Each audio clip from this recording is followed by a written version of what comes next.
ملحدین اکثر اعتراض کرتے ہیں کہ جب ہر کام اللہ کی مرضی سے ہی ہوتا ہے تو پھر انسان قصوروار کیوں؟ اس سلسلے میں ایک حدیث بھی پیش کی جاتی ہے جس کے مطابق نبی کریم صلی اللہ علیہ وآلہ وسلم نے فرمایا کہ انسان کا نطفہ ماں کے پیٹ میں 40 دن اور راتوں تک جمع رہتا ہے، پھر وہ خون کی پھٹکی بن جاتا ہے، پھر وہ گوشت کا لوتھڑا ہو جاتا ہے، پھر اس کے بعد فرشتہ بھیجا جاتا ہے اور اسے 4 چیزوں کا حکم ہوتا ہے، چنانچہ وہ اس کی روزی، اس کی موت، اس کا عمل اور یہ کہ وہ بدبخت ہے یا نیک بخت لکھ لیتا ہے۔ پھر اس میں روح پھونکتا ہے اور تم میں سے ایک شخص جنت والوں کے سے عمل کرتا ہے، اور جب اس کے اور جنت کے درمیان صرف ایک ہاتھ کا فرق رہ جاتا ہے تو اس کی تقدیر غالب آتی ہے اور وہ دوزخ والوں کے عمل کرنے لگتا ہے اور دوزخ میں داخل ہوتا ہے۔ اسی طرح ایک شخص دوزخ والوں کے عمل کرتا ہے اور جب اس کے اور دوزخ کے درمیان صرف ایک بالش کا فاصلہ رہ جاتا ہے تو تقدیر غالب آتی ہے اور جنت والوں کے کام کرنے لگتا ہے، پھر جنت میں داخل ہوتا ہے۔ یہاں ملحدین نے تقدیر کا اصل مطلب سمجھنے میں ٹھوکر کھائی ہے۔ وہ اس حدیث سے یہ مطلب اخذ کرتے ہیں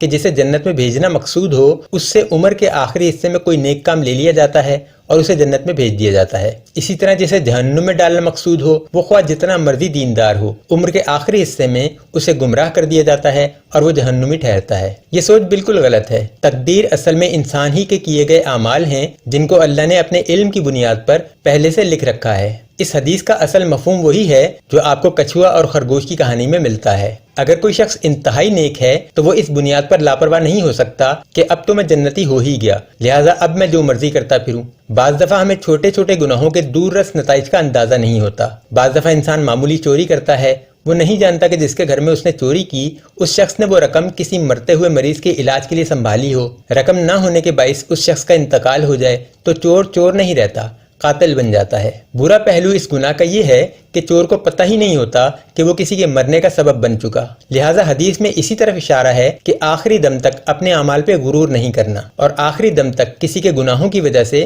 اس کو کافر قرار نہیں دینا۔ اس کی تقدیر میں کیا ہے یہ صرف اللہ ہی جانتا ہے۔ تقدیر کے معاملے کی وضاحت میں متعدد بار کر چکا ہوں۔ تقدیر کا مطلب قطعاً یہ نہیں کہ جو لکھ دیا گیا وہی ہونا ہے، بلکہ تقدیر کا مطلب یہ ہے کہ جو ہونا ہے وہ چونکہ اللہ کو پہلے سے معلوم ہے لہٰذا اس نے لکھ دیا اور اب وہ ہو رہا ہے۔ جو کچھ انسان اس دنیا میں آ کر کرتا ہے اس میں انسان کی اور اللہ کی دونوں کی مرضی کا عمل دخل ہوتا ہے۔ انسان کی مرضی یہ ہوتی ہے کہ وہ بغیر کسی دباؤ کے ہر کام کرنے میں آزاد ہے، اور اللہ کی مرضی یہ ہوتی ہے کہ جہاں اللہ کے معاملات میں مداخلت ہو رہی ہو وہاں اللہ اس کام سے انسان کو پھیر دیتا ہے۔ یہ بالکل ایسے ہی ہے جیسے کوئی میرے قتل کا ارادہ کر لے مگر اللہ نہیں چاہتا کہ میں مروں تو وہ اس میں ناکام ہو جائے گا، مگر اس کا یہ مطلب نہیں کہ اگر میرے مقدر میں ایک شخص کے ہاتھوں قتل ہونا لکھا ہے تو اللہ اس شخص کو مجبور کر دے کہ تم جا کر اس کو قتل کر دو۔ مرضی اس شخص کی ہی ہوگی، اور اگر اللہ کو بھی یہی منظور ہوگا تو وہ کامیاب ہو جائے گا، ورنہ نہیں۔ ہدایت اور گمراہی کا معاملہ بھی اسی طرح ہے۔ سورہ البقرہ کی آیت نمبر 26 میں اللہ تعالیٰ فرماتے ہیں، اور اللہ اس بات سے عار نہیں کرتا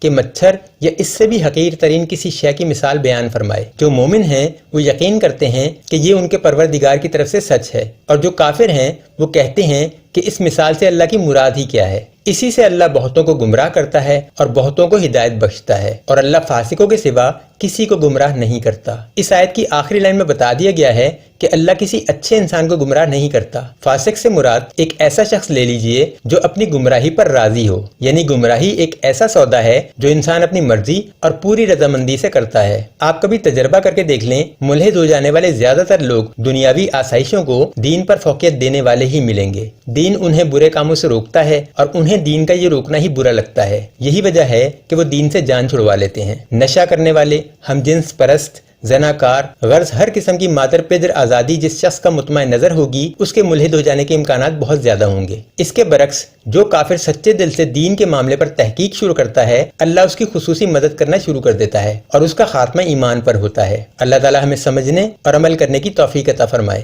آمین۔